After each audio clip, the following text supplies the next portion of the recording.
Toronto's the greatest city in the world. It really is. To me, it's the world's biggest small town. It's figuring out its identity. You know, it's a very big city. It covers a lot of land. It's called the Sixth because it's a mega city now with 6 different municipalities. So much like New York, we have our boroughs and we have our different areas. And it's the most multicultural place in the world. In the context of it's not just a place where everybody from around the world comes. It's now you have a lot of kids like me that may look like they're not from Toronto, but you know we're all plus one. I was born and raised in Canada, and you're gonna see a lot of ethnic diversity. And all the kids that you're seeing were all born in Canada. We're all children of immigrants, and not only from an ethnic perspective are we extremely diverse.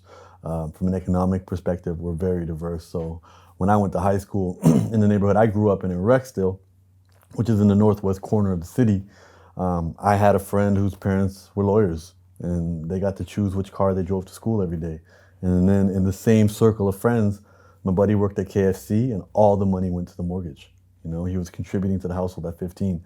And so that economic spectrum and that diversity really had an impact on me as well.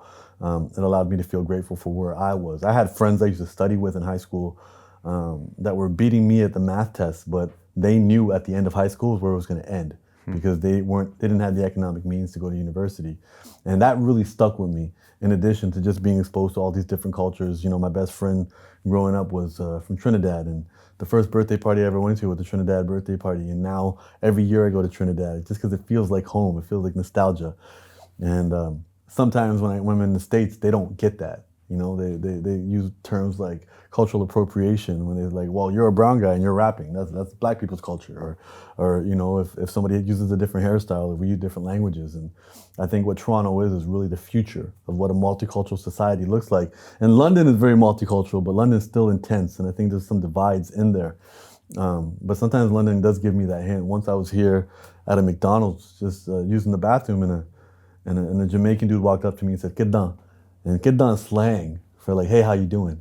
You know, it was not a formal greeting. It's the type of slang you say to your homies, and in Punjabi. So you knew he grew up with a lot of Punjabis, and it's more of a integrated, we're in society type situation. And Toronto has a lot of that. So.